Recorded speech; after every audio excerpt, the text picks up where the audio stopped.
Welcome to UFO Undercover. We will be right back in a few minutes after these wonderful media promos for our stations and shows. Tonight we'll be talking UFOs, aliens, and their society. How close is it to ours? Are they building our society like theirs and that kind of thing? So we'll be back in just a few minutes. The Church of Mavis Radio Show, Friday nights at 8 p.m., 7 Central, starring Jeffrey Pritchett with his co-hosts Wham and Jay McNicholas, right here on the United Paranormal Radio Network, UPRN 107.7 FM, New Orleans.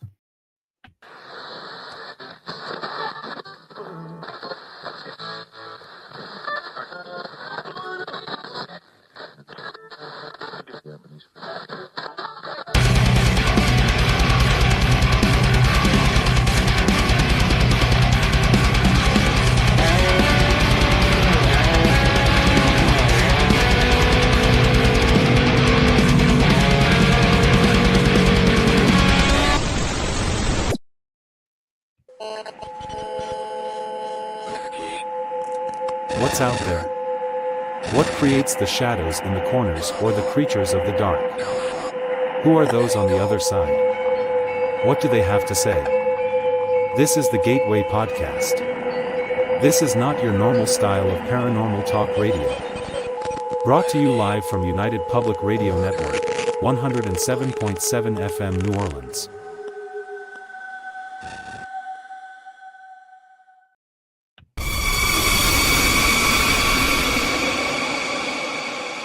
Are you ready to explore the unknown? Dive into the world of the strange, mysterious, and unexplained with Eerie Expeditions magazine.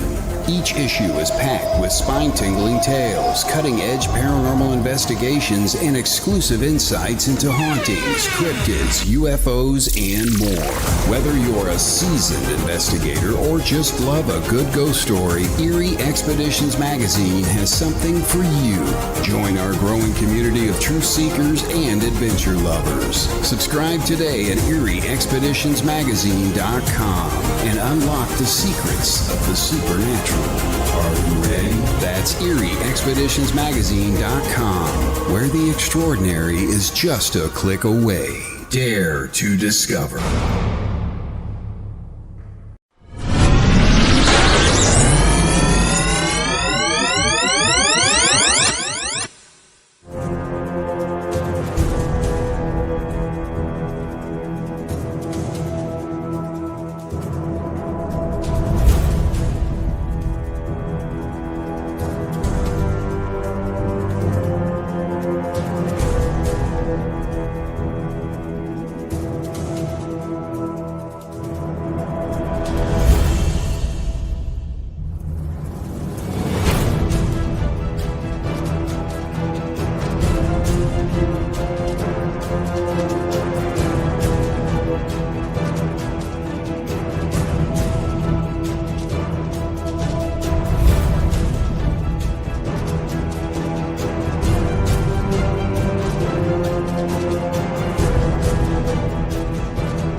Well, you drove out there into the middle of nowhere and had some sort of loud verbal display challenging ET in general out in the middle of nowhere? That's what I was doing. I actually had a pistol in my hand at the time. I was really ticked off. When I was having this fit, I was waving the gun in the air, okay, and I had this fit.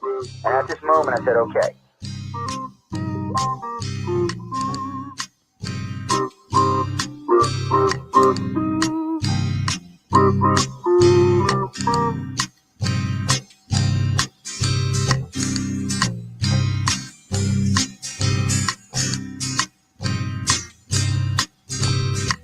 He was a Louisiana man named Montaldo.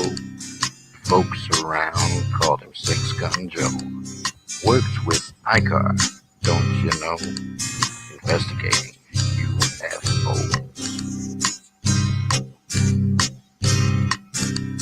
Out for a drive with a gal one night, they stopped to check out the reporting site. When an alien lit right there on the ground, he commenced to throw in his weight played around. Now, old Six Gun didn't take too kindly to that kind of thing, especially without Vaseline or anything like that, Seriously.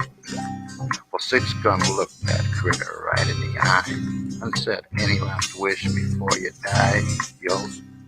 Reached for his gun, quick as a twitch, and said, "Fill your claw, you son of a bitch." Now a legend spread across the land about this pistol-waving man. But if you're from space or from Earth below, you don't give no lip to Six Gun Joe.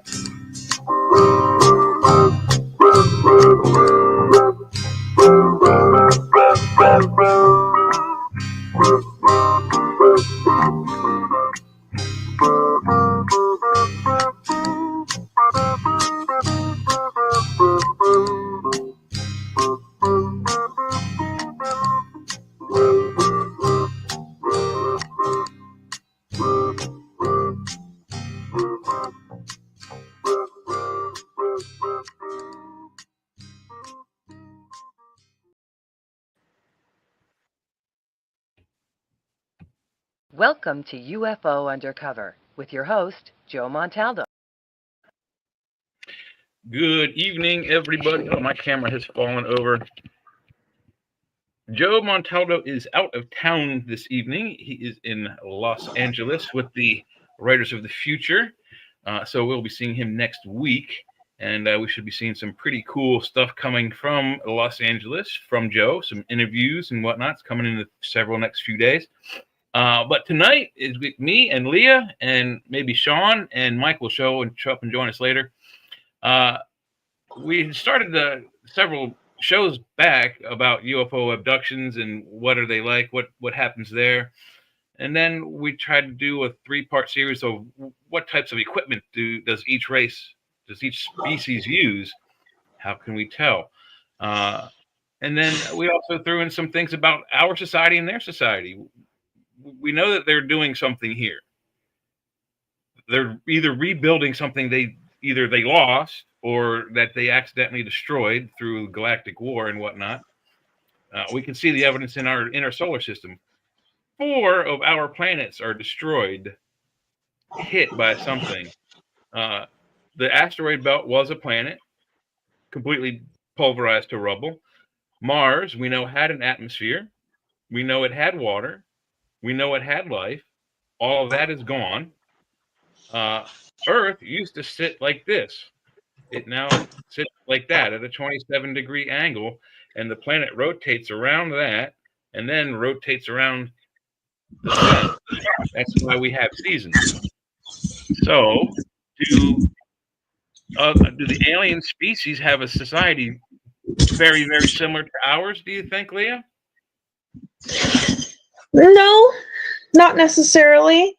I think, I mean, I'd like to think we're unique, and that in terms of societies, I mean, I hate to say it, but I feel like we are behind in what we could be and what our potential is as, a unified planet. Well, I totally agree. I think I agree with you partially on the we're behind. I think physically and emotionally we're behind. Definitely scientifically we're behind. Knowledge-wise we're behind. But I mean, genetically speaking, our bodies they're less evolved, and they've been around a lot longer, millions of years perhaps.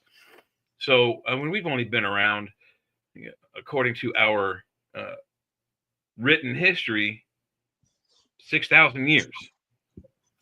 Yet our species spans 4 million. So the math isn't adding up there. The mainstream history doesn't want us to agree that human life started here 4, 5, 6 million years ago.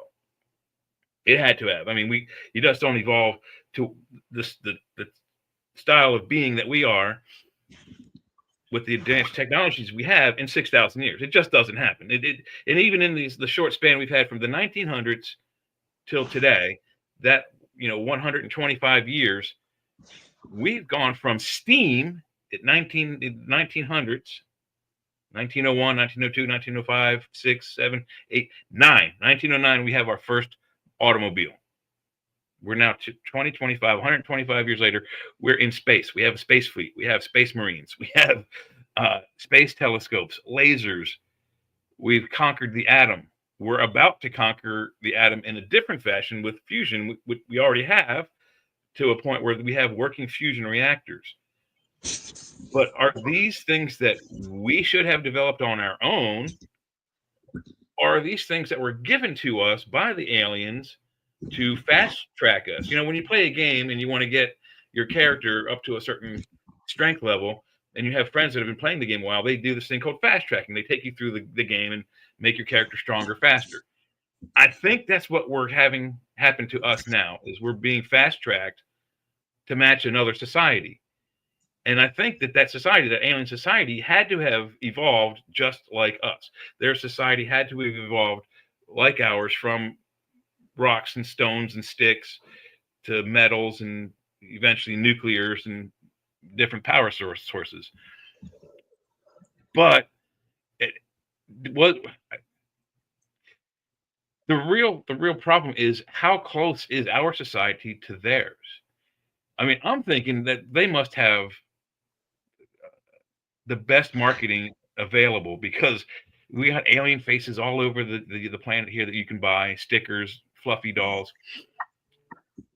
Probably as close and as simultaneously far apart as our society here in the United States is to China's right now. China's got flying cars. They've I got think you have a high-speed great point. rail. Yeah. If we But were we're to on the go, same planet. I We think share. I think you're right. If we were to go to an alien planet and just be with the non-space traveling part of their species, the people that stay on their planets, their home planets, I'll bet you that planet is very similar. I mean, okay, it's probably like 1,000, 2,000, maybe 10,000 years advanced scientifically, but They've probably solved a lot of these issues that are sustaining a lot of the industries that are still alive and well here in this economy, like healthcare and I would the agree that death industry, they probably have the no, agriculture, industrialized agriculture. they probably have very little, They've probably solved all those problems. They've solved hunger. They've solved pollution. right, And crime. therefore they're able to focus on things that help them excel and accelerate their speed of technology implementation. Yeah, I have to agree with you 100% on that. I think that their society, we would, if we were to be on their planet, we would be shocked at how much it is like ours. They probably have stuff just like McDonald's and a Toys R Us and it's somewhat different but very similar. The only thing that we would be surprised about is that there would be no crime, no war, no Right. conflict, no racial prejudice. Probably, if anything, if any kind of prejudicial things occur, it would be, "Hey, Joe, how you doing?" The intellectual. So someone who's smarter than someone else might treat that person less equally. I don't think there would. I think these, if there are more advanced societies, more advanced species, then I mean, there's no secrets, right? It's not like they have anything to hide. I mean, they probably communicate telepathically even, and have the ability to transfer data, thoughts, just thoughts instantaneously. And so it's like a shared, I don't know, not a hive mind, but they're able to collaborate their thoughts with future thoughts of others to be able to speed up the creation of new technologies. And education is probably not as behind as, say, like ours is on this planet, where they probably don't need books. they have different ways of learning that I don't know. I'd like to think of it as like downloading programs instead of Yeah, it's taking interesting the to bring time that to up read because them. that is something that we have talked about on this show. Is they do transmit information to and from people. A lot of I don't know. I don't remember the gentleman's name, but there's a gentleman in New York who allegedly channeled the Urantia book, which is I don't know if you want to call it nonfiction or fiction, but it's about the creation of this universe, which they only it's a very small chapter, but the bulk of it is about the creation of this specific galaxy that we're in, the Milky Way, and our solar system, and our species, and so on and so forth. But I'm not sure how much weight I put on that book, but it is interesting. It reads very, very, very much like the Bible. If you've ever read, the original Bible, the Christian Bible, it's kind of artsy and it's got this prose and this I rhyming rhythm to it. It reads like that. It's very boring. I feel like there are um so like if you were to think of time as a construct that keeps us in certain, like, say, dimensions, okay? Higher dimensions, their time probably works differently than what we think of as our time, like seconds and minutes and days and months. And the ability to look back throughout the years and have this memory of how time has passed and how time will pass moving forward into the future. I don't think that that really would be a thing in, say, like higher dimensional realms. I feel like time would behave in a way that we're so unfamiliar with that we wouldn't be able to really comprehend. There would be no need to say it's March 23rd, 2000 and whatever. It would, there, they wouldn't have the need for that. I don't know. I could be wrong, but Well, um, so the way that I understand it is that the time, the way we perceive time, which it is, as you said, it's a construct. We invented time, or the aliens invented time and gave it to us, just like they, in the Bibles. Doesn't matter whether you read the Christian, the Hebrew, no matter what country you're from, what society you're from, your creation stories have similar myths to them. And one of right, those myths since is that the dawn of time, or right, you know, but all of those myths say the same things, that coming down from the skies were these beings which taught us agriculture, animal husbandry, this, that, the other thing, how to, water plants, change plants, how to grow plants for food, grow plants for textiles. So allegedly, all of the stuff, all of the technology we have, isn't even ours to begin with, unless you count sticks and stones from when we were the species Homo habilis. Homo habilis is like, I think, 5 million years ago, something like that. This creature stood about 4 to 5 feet tall, had a brain about 50 cc's less large than ours, but very short, very stocky, very muscular, probably on the order of strength in these monkeys, very similar to chimpanzee. So they were probably on the order of 5 to 6, 8, 10 times stronger than our bodies. that's probably my great great great great great great great great great great great great great For all of grandpa. us, yeah, it's one of the starting human species. But that creature, the Homo habilis, only used simple tools, found items, sticks they sharpened, rocks they either knapped or flinted Yeah, into would you knives. really think that agriculture, domesticating certain crops to grow for food or what textiles is something that was given to us as a 100%. technology? Or do you 100%. don't think that there's a chance that we just kind of figured it out with No. the seasons? No, because of our evolutionary history, it went so fast. So the example we started with was Homo habilis. They use simple found items as tools: sticks, stones, any hard substance that they need to do the things they whatever they were Yeah, doing to digging make their food and whatnot. troughs and Kill animals and tilling what. the soil. Right, but they also had very simple homes. Again, found items like a cave or like a hollow in a tree. I would so live in a hollowed tree. Well, this is how they lived, in hollowed out trees, or like a petrified forest, perhaps, but mostly in caves. Found items, found tools that they made to their own specifications, and found living quarters that again they made to their own specifications. Then we have no transitional movements between them and the next species, which is Homo erectus. Homo erectus now uses advanced tools. Now they're sharpening knives. They're sharpening sticks. They're making arrows and spears, and this thing called the atlatl. The atlatl is a piece of wood about this big that you put a javelin into it. There's a leather strap that goes around it, holds the javelin on it, and then it's got like a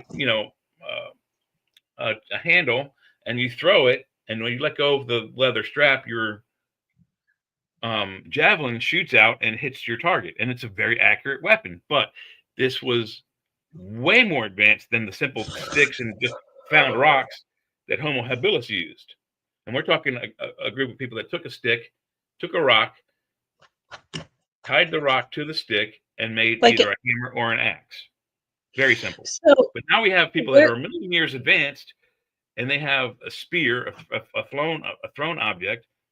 They build advanced houses near the shore. Their houses are on stilts, like Joe's house in Alabama or in Mississippi is on stilts to get it up away from the water.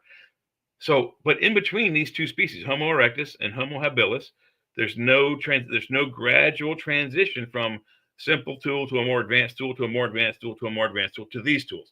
There's nothing between that. And then from Homo erectus, you have we got Homo heidelbergensis, Homo sapiens, which is not us; it's the previous version of us. And then you have Homo sapiens sapiens, and a lot of these species hung out together, worked against each other also as well.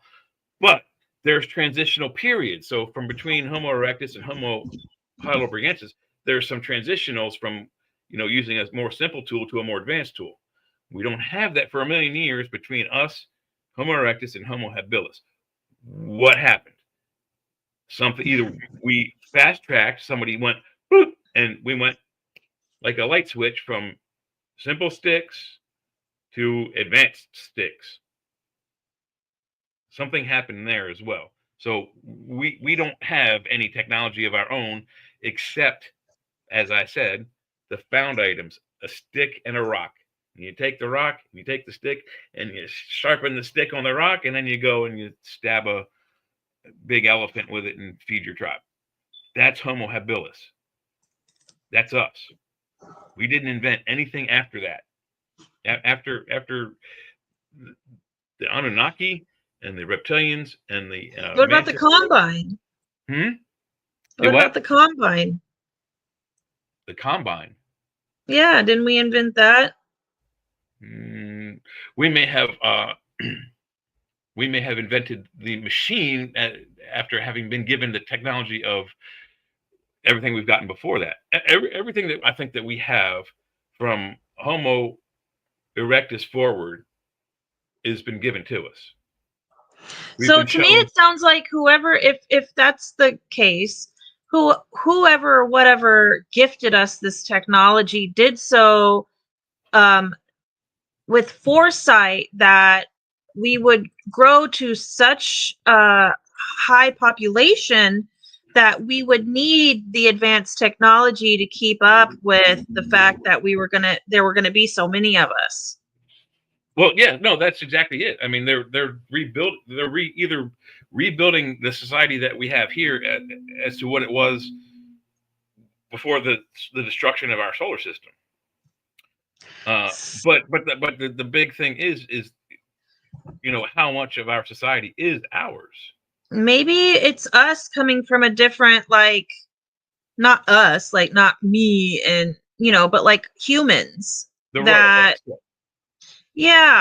were maybe, I don't know if there's such a thing as history repeating itself. Okay, who's to say that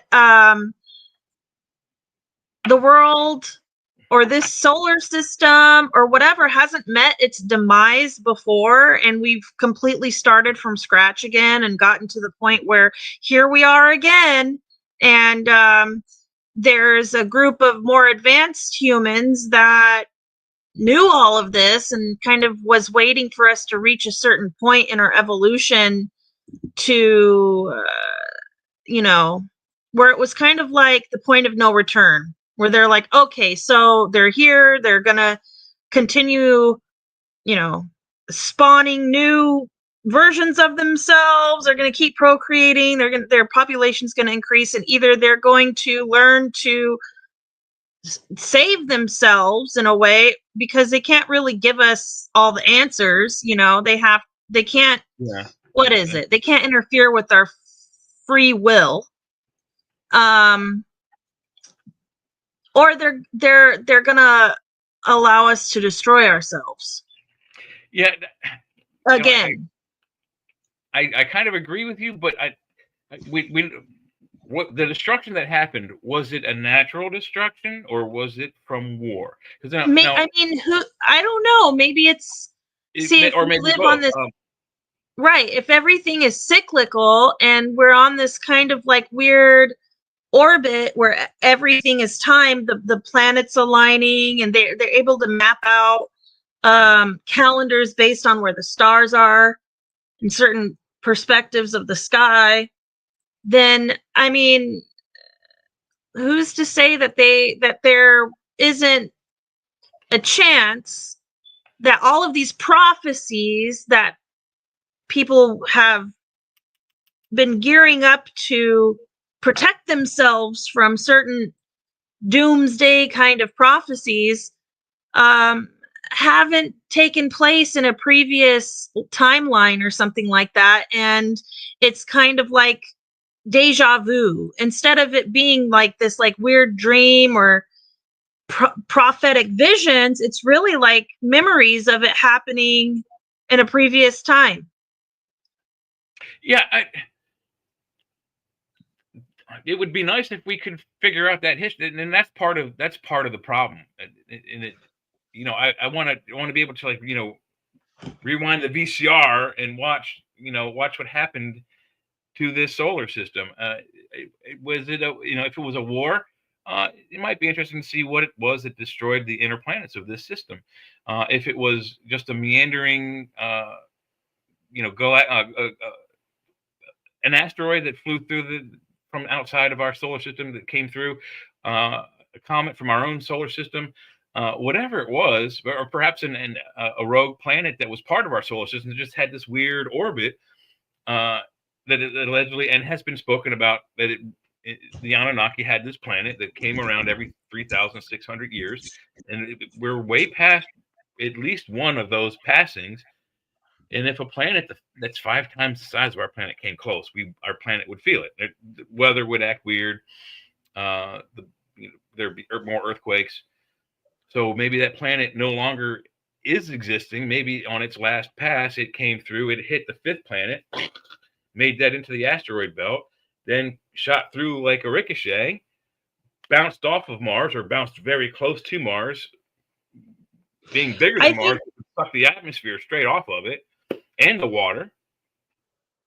What if it had something to do with the event that we all know of as the Big Bang? What if the Big Bang kind of was the catalyst for all of the ricochets? I don't think that could be the point, because this solar system is 4.5 billion and the solar system is 13.2 billion. So that would mean the Big Bang would have to happen. We would have to have been created right away and then destroyed, and then that material sent to where it is now to be recreated. I don't think the Big Bang caused the destruction of Planet 5, Mars, the hitting Earth, and the depositing. So you're talking more specifically located in our specific solar system. Well, now Immanuel Velikovsky has this theory, and then there was a big hullabaloo about his theory in the 50s, and they made fun of him. And all the scientific practices. Doesn't matter whether it was dentistry or astronomy. They all made fun of this man.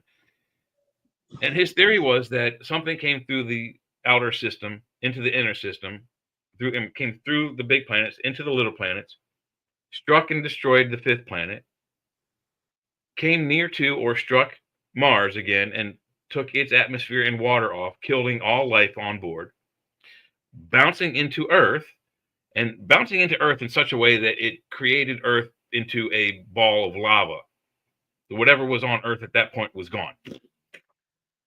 Splintered Earth, knocked Earth to its side, and then the material that was left over shot around and came back again and hit Earth again, but didn't absorb in and became our moon.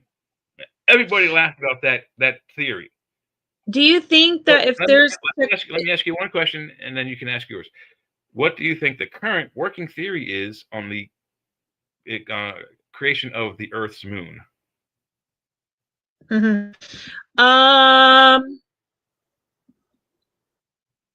Man, there's so many different ways to answer that.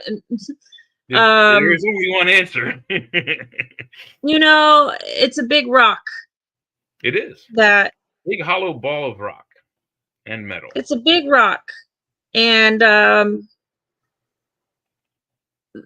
how it was created, I don't know, but I'm kind of happy it was, because I think it's pretty darn beautiful. Without it, we have no seasons. We wouldn't be able to. Time. But right. The current working theory that scientists have as to what and or how our moon was created is Velikovsky's theory. Which is? Theory, he was the one I just told you, that a planet came through, destroyed the fifth planet, ripped the atmosphere and water off of Mars, depositing it on this system, on this Earth, hitting the Earth, knocking it aside, turning it molten, coming back around again, hitting it again, and splintering itself into depositing the rest of its core, its iron, into our planet, and its outer crust became our moon.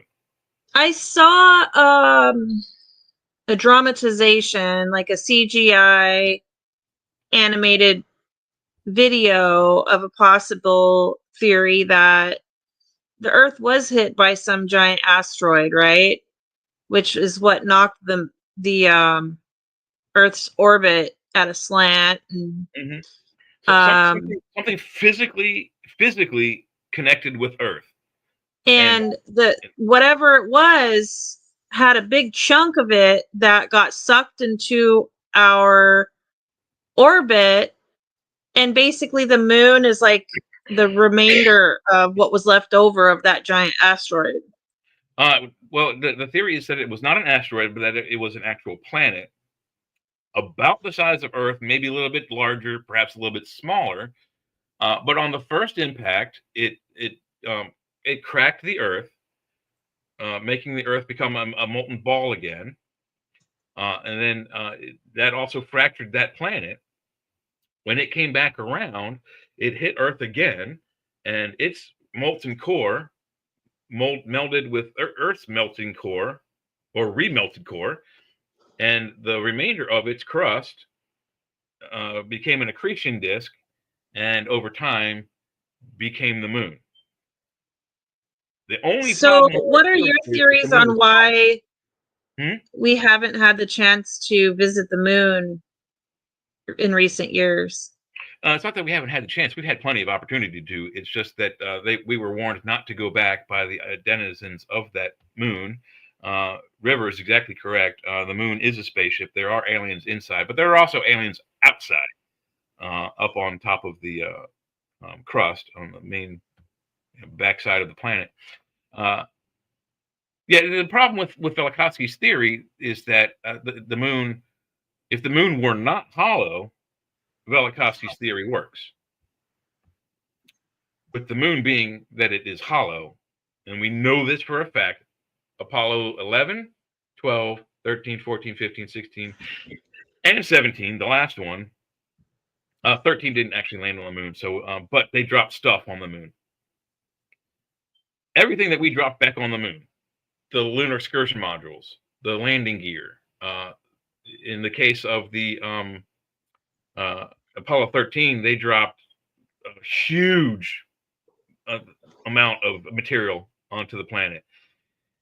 When all of that stuff hit on each of those missions, they had set up seismic detectors on each landing zone.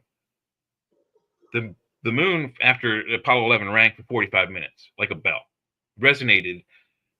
NASA says resonated, but essentially that's the same as ringing, like a hollow thing, which means that whatever hit on the Apollo 11's landing site echoed through the planet and then back and back and back, and it resonated that echo for 45 minutes. That's a long time for a solid object to make. So is it hollow in the sense that there's just a big giant hole in the middle of it, or is it like Swiss cheese?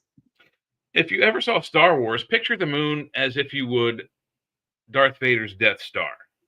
The giant metal ball with rooms and hallways and corridors and people, alien freaking people, and probably a big honking space gun too. The moon is not a natural object. Okay. And what about the sun then? Sun is a natural object. That is a natural object. But could someone have created such an object? Yes, they probably could. So the thing about societies of alien and other types, we have three styles. There's number one, which is a solar system wide society. This society would have become technologically advanced enough that they are not affected by weather, earthquakes. Yeah, they probably don't care about celebrity lifestyles. They're not keeping up with the Kardashians. They don't care about fashion, having the best brand new, automobiles, or you know what I mean? They're exactly not. This is a good question. Are other planets and moons like ours? In our solar system, Christy, there are over 300 moons in this solar system. So how many of them are not natural? None of them, besides our moon, look or act like our moon. You can Google search moons, Jupiter, Saturn. Saturn has 260 moons. Jupiter has 62 moons. It's a lot of moons. Most of them are planet-sized. None of them look like the moon. None of them have a circular orbit. And I'm sure none of them resonate like a gong for hours and hours and hours if you were to drop a big piece of metal on it. Now, if you look at, I think it is the ice one is Io around Jupiter. It does have impact marks on its ice, impact craters. But you look at the other moons, the planet-sized moons around there, none of them look like our moon. Do they have atmospheres? Some do, yes, absolutely. Yeah, Io has one, Europa has one. And then there's another one around Saturn that it starts with an E also, that has an atmosphere. Speaking of, oh, go ahead. Sorry. Europa on around Jupiter, I believe, is the most. It's either Europa or Io. Europa is the frozen one. Io is the one that is the most volcanically active planet in this system. There are volcanoes all over the planet, and most of them are constantly in a state of going off. So the atmosphere there would be toxic to most life forms on our Earth, except for extremophiles. Extremophiles are probably all over that planet. And the creation of our planet was very similar. We think scientifically that after our planet accreted into a solid state, as the surface cooled, the stuff underneath began to boil up, and it was volcanically active for a millennia, maybe a million years or so. And that's what created our atmosphere. So we're pretty certain that we're witnessing this mechanic on Io right now. Speaking of societies, what's your take on our planet being what people have referred to as a prison planet? I I think it could be. I mean, we've heard stories of, like, different levels of going either upwards or down to heaven or hell, and that there's Right. midway points. What's the So one before who's you get to heaven?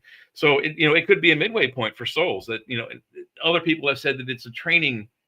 This is a training facility for souls. I've heard it's a school. I've been told it's a hospital for souls. Yeah. So if this would be one of those scenarios, then what would that make the more advanced, society that has given us these tools to either learn and grow or do ourselves in? What would that make them? It makes them at least the caregivers or the zookeepers, or the warden.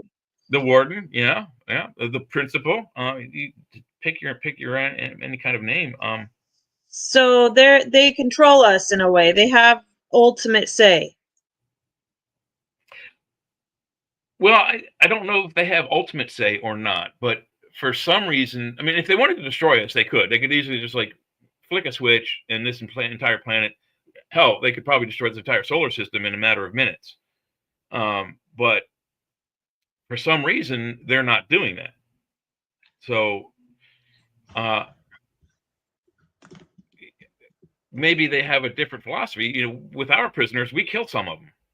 If they're a violent offender in certain places of this planet, and they've started executing prisoners again here in America, you do a certain crime, you will die. Why haven't they killed us? That's what they say about sin, right? Yeah. Well, same thing the wages of sin is death. Well, there are 7 deadly sins, right? Sloth is one of them, and pride, and so on. But we're not dead. Maybe it's a soul death. Maybe. A spiritual death. Yeah, maybe this is the place to go where you're like cut off from the source. You're cut off from whatever this prime creator is that wants us to succeed.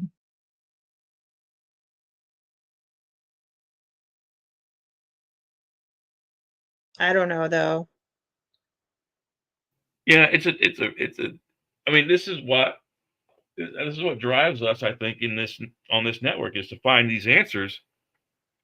And it's a big question. What is another alien society going to be like? Either we're here and it's all, it's just, there is no reason. We're just born, we live, we suffer or not, and we die. Or there's a reason for it. Well, I definitely feel the fact that there is a reason why they're not telling us. And you said earlier, and you were talking about how advanced these alien species are and their societies and whatnot, that they don't need to hide. But they are. I mean, they're not.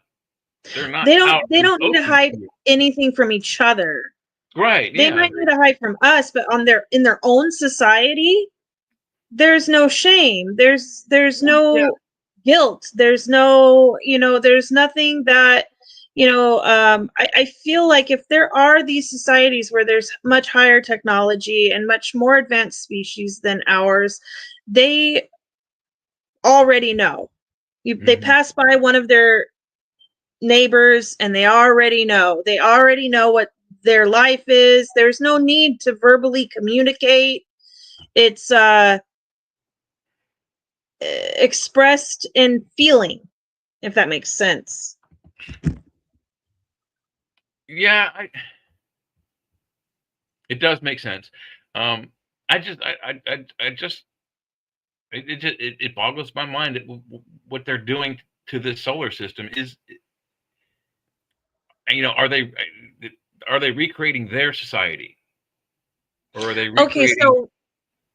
Or are they recreating the society that was here before the destruction? The question is, what exactly is their goal? I don't think we're ever going to find this out, not in my lifetime. But is that the goal? Are they trying to rebuild a society that was here that they accidentally destroyed, or is it maybe it's neither? Huh? Maybe it's neither. Maybe it's an experiment to see what we would create given certain, variables. Let's give them some shovels. Let's give them some ammunition. Let's give them a few little quirky personality traits. Let's let some of them be born with certain dispositions or disabilities. Let some of them be born with, telepathy. Let's mix it all up and put them all together and see what happens. Like rolling the dice. It might be a game for them. Yeah. It might be a literal TV show that they're watching on their own planet, like a reality show where they're like, "Hey, what's going to happen this season? Oh, they're all going to war. They're all starving to death. Yeah. There's only a few people that have the means to actually like succeed in this, So there's I don't know. I feel like if they've given us these tools, it was with the purpose of letting us figure it out and seeing where it goes. Yeah, that's a very good possibility. We know that there's been several advances they've given. We have had some extreme, again, fast shifts of technology and of genetics. So allegedly they went through 7 experiments to get to our species the way we are now. So now maybe they're coming up on 8 and 9. With people. Well, have you heard any of the theories of these tests that have been being done on children that have been diagnosed with autism? These like tests that have been done recently and actually throughout the last few generations, like last few decades. No. So if you look it up, it's called, what is it called? The tinfoil tapes? No, the telepathy tapes. Oh, okay. And apparently, like, there's actual footage of children that were diagnosed on the spectrum. Mm-hmm. I don't know where, but with autism, that have certain special capabilities like telepathy. And there'd be one person being recorded on one part of planet Earth communicating with another kid that they may have met on the internet or something like that. And they're communicating telepathically. And this is like, these are, I think, I don't know for sure, but I think it has gotten as deep as like government testing, like CIA kind of stuff, like hidden secret, top secret kind of stuff. Oh yeah, no, they've been doing, the CIA's been doing telepathy and mind control experiments since the 60s at least. So I feel like with our evolution, it's like they've given us tools and they want us to figure out how to use them properly. Yeah, like you said, like give a kid a lighter and see if he lights himself on fire or not, kind of a deal. Yeah, I don't disagree with you on that. I mean, I do think that throughout history, one or more or all of the alien species have at some point given us a boost in DNA and a boost in actual physical technology, not just making our bodies genetically, biologically better, but making our technologies better. Giving someone a napped knife versus a picked up stone, a nap stone versus a regular stone. The guy with the sharpened stone is going to beat the guy with the smaller stone unless he has more numbers. I think humanity is getting smarter and more advanced, as well as the complete opposite of that at the same time. Yeah. Like every generation, every offspring's offspring is getting smarter and stupider at the same time. I don't know how else to put it into words, but no, I exactly know what you mean. So here's an example. So generation that you and I came up in, even though you're about 20 years younger than I am. You and I know how to do certain things. We weren't taught how to do these things, but just from watching other people having done them, we know how to do them, like changing a tire. Kids of the current generation don't know how to change tires, those that drive. And the ones that do have to change tires, how do they find it? When their tire pops, they panic and they go to YouTube or any other video service, and they try to find out a video showing them how to change a tire. Well, that's really fantastic, but what if your tire pops somewhere that you don't have access to the internet? You're screwed. So those kind of practical common sense things that you and I have, this current generation doesn't have. So that's that. I think that's where you're going. Is they are Yeah, kind of. It is. But common sense skills wise, they have none. But it's also like, I'm just looking at it from the perspective of a mother who has a young kid. Mm-hmm.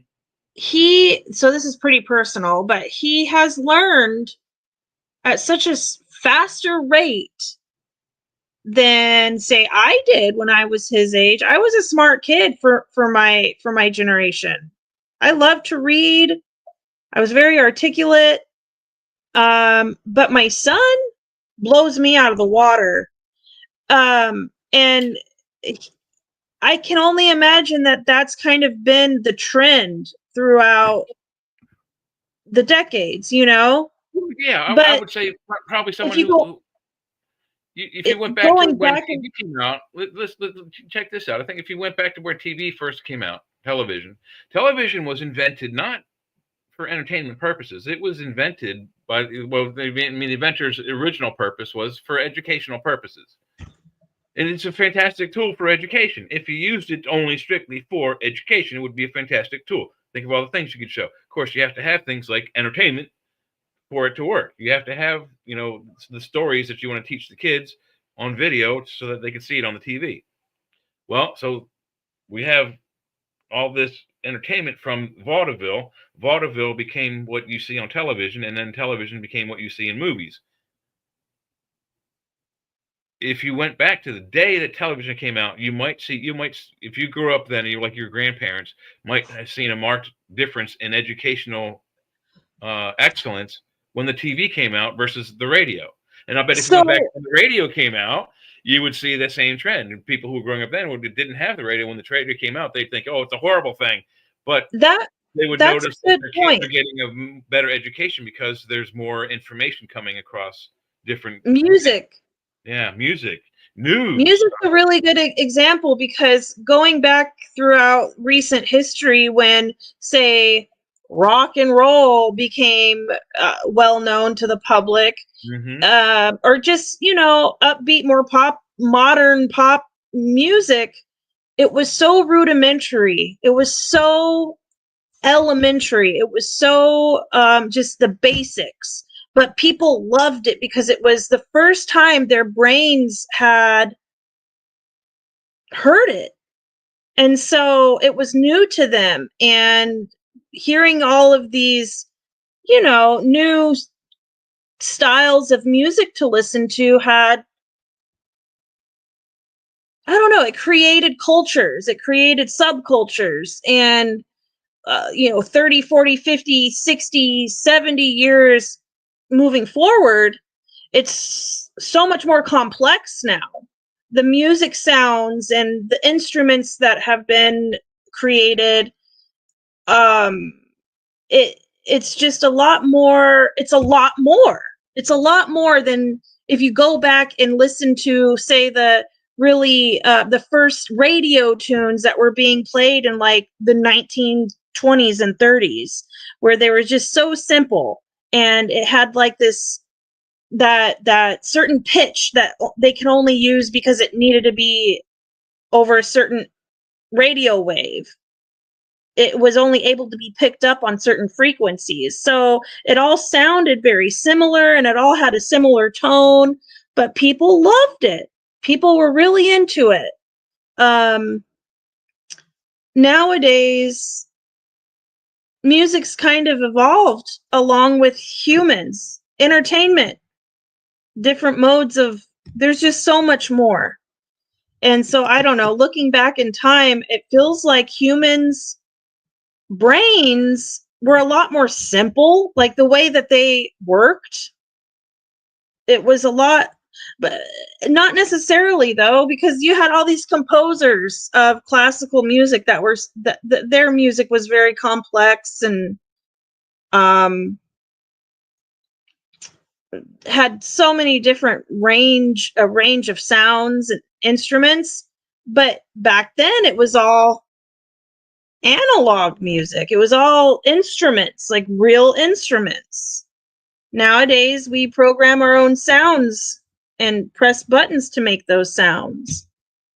So I don't know, it just seems like as time progresses, it's kind of like a symptom, and it's cyclical. It's an information stream, I think, though. I mean, like you said about the music, even if you didn't enjoy rock and roll, or you didn't enjoy certain aspects of music, I bet there was a marked increase in education after the radio came out.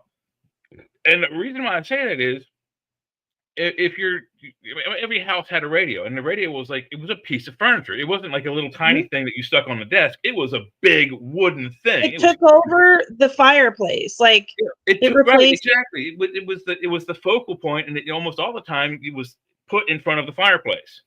And the TV replaced that.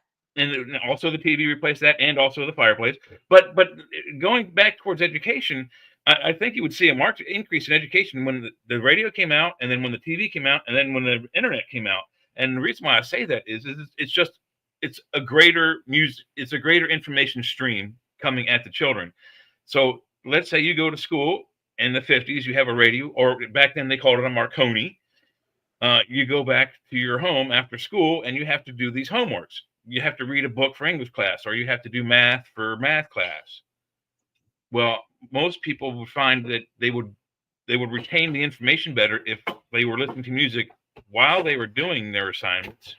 Well, and then at the same time, after they finished their assignments, if they listened to an hour or so worth of music or radio shows, and back then it wasn't just music, they didn't have radio stations all over the place.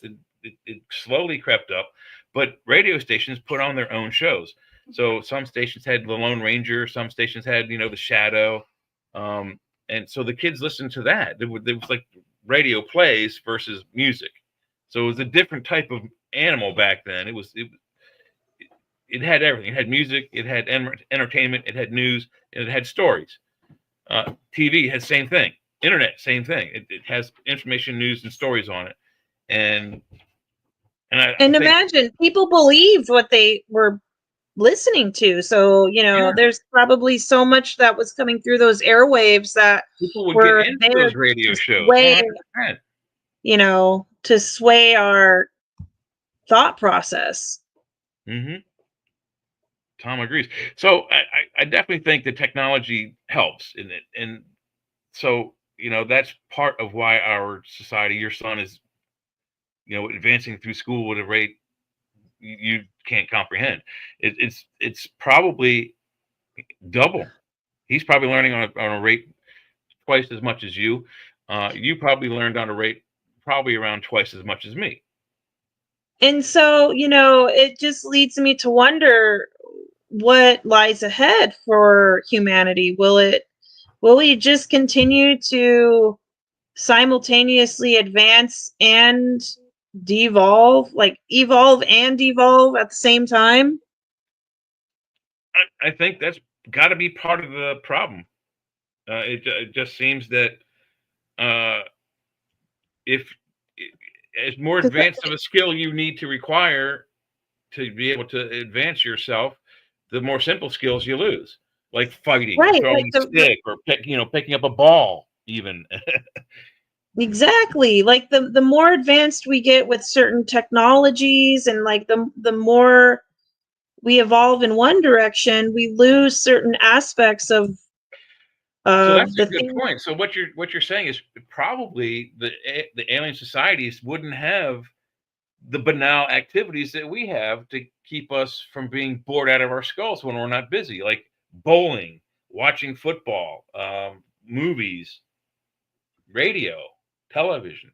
They probably have an internet, but you did say that they didn't have a hive mind. Now, the Greys do seem to work on a hive mind mentality, where they all hear everyone's thoughts all the time. But Yeah, I mean, it seems that the exactly. reptilians and perhaps the insectoids, who also use telepathy, but they also can speak verbally, vocally. It seems that they may be able to. I don't think I would enjoy a telepathic society where everyone can hear my thoughts all the time, because that's, there's things I don't want people to know. But, I don't want them to know how much money I have in my bank account. I don't want them to know how much, what my combination at work is to get into my locker so I can get my stuff going. That kind of stuff shouldn't be broadcast. So I'm thinking that if these telepathic abilities can't be shut off, the society might break down. But see, it's like they probably live in a society where they wouldn't need to lock stuff away in a locker. If it's a hive mentality, you couldn't. If everyone's aware of everyone's thoughts, like with the Greys, then no, you couldn't hide anything from it. It would be very difficult to. I'm sure there's probably a way that they can, probably comes but no free will. It would seem to me like the way we talk, you can decide to tell somebody something or not. Like if you ask me something and I can tell you something, you don't know I'm telling you the truth. You hope that I am, but you wouldn't know that I was lying. I know, Jay. Right. I know. That's the thing. But through telepathy, you would know that I was lying, because I'd be like, oh, I better just tell her this so she doesn't realize I'm, full of shit, But I think there must be a way to turn that off. So I'll bet the reptilians and the insectoids aren't constantly listening in on your brain, nor are they constantly broadcasting from theirs. So, but does that mean that can they listen in on your brain without your knowledge? It's very tricky. I believe they can. I think that there's, a way for them to. Possibility, Tom. Yeah. We are at a point where technology could, get out of control of us. But it doesn't seem to have done so for the aliens. But maybe it did. Maybe we don't know this. Maybe the aliens are controlled by their devices. Yeah, maybe the aliens are the AI. Yeah. Joe has said several times that our consciousnesses are uploaded and able to be transferred over into new bodies, so who's to say that their bodies aren't synthetic creations, something that was built in a lab? Like they're kind of they're sort of walking biological devices, but they're grown. They don't. It's like right. It's not like a creature that has a childhood and then it grows to adult. It's grown to a certain size, in an hour or a month, however long it takes, and then it's basically just a husk is what they call it. There's nothing in it until they download one of their entities into it. So, but it's biological. So when certain damage is done to that body, that biological husk, we can examine it. And allegedly, we had one of those in what's his name, William Riker. I forget the actor's name. The guy who played Riker on Star Trek. He hosts this and narrates this video called An Alien Autopsy, where they cut this alien body apart, and it looks very authentic. And I'll tell you why it looks authentic is I haven't seen that many surgical movies, but they had Cyril Wecht, who is a surgeon and a coroner. He saw the video. They had Stan Winston, who's deceased, but was a fantastic special effects makeup guy who did blood and gore effects and other things. He did the Terminator. He did the Predator. And he did the Alien Queen. Now, both of these men saw this video and they were both convinced that it was real. And I am too, because I know how special effects work.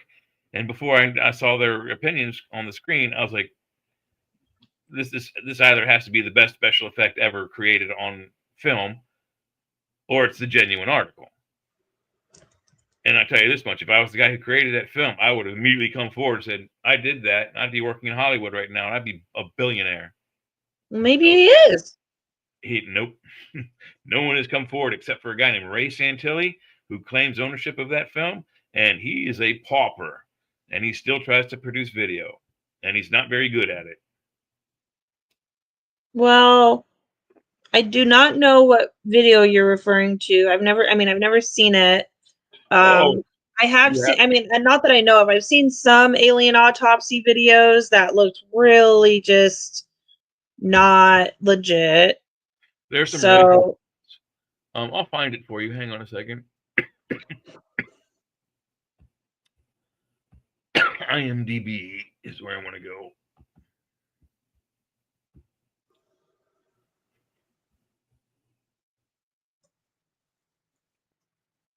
Oh, cool. A new Karate Kid show is coming out with Jackie Chan. What was I looking up? Another Karate Kid movie. I forgot what I was looking up, Leah. What was I looking up for you? The autopsy video that you're referring to? Thank you.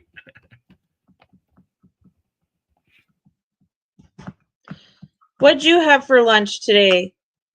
Budig beef sandwiches. What beef? Budig, Buddig. That comes in little. I thought you said bloody beef. Bloody beef sandwich. Budig. That's what I thought you said. Budig. It's a company.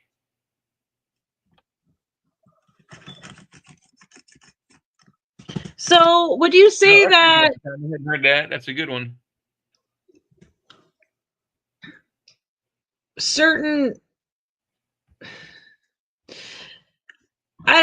there's so much conflict on this planet with people's ideology conflicts, where certain groups of individuals believe that their way of living is right or superior than other people's practices of life,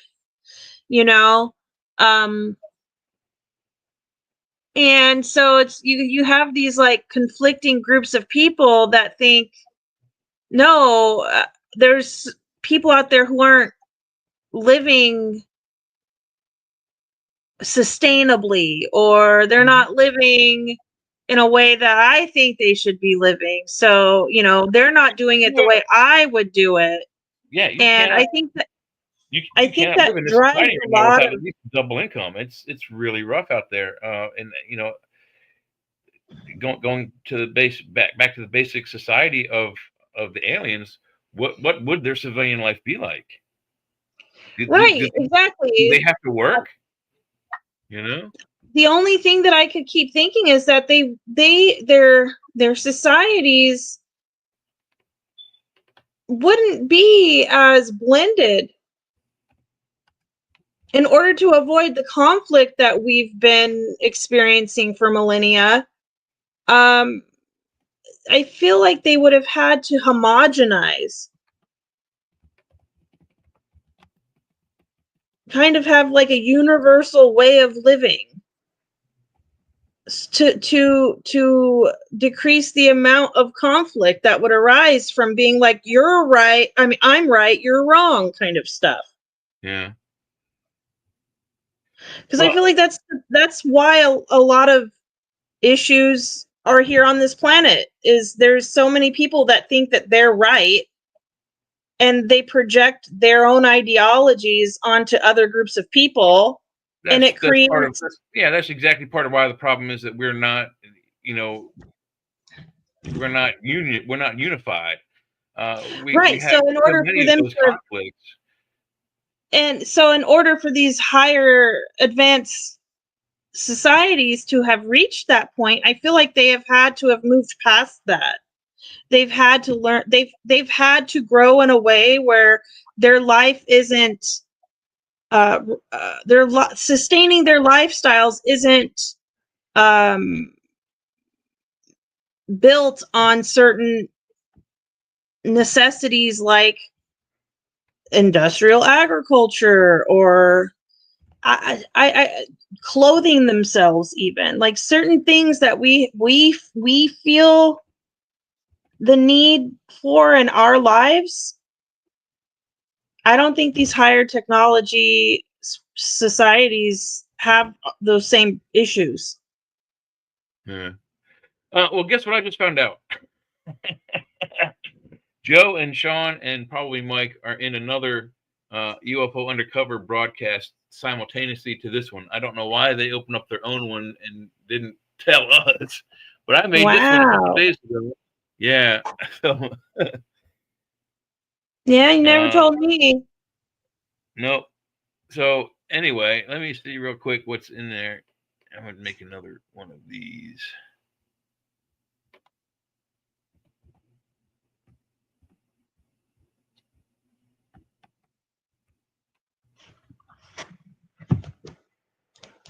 Yep, they're on. Yeah, they started at 6. Yep. Okay. So it's UFO Undercover tonight. If you knew alien abductions, boom. All right. So I guess we'll go head over there.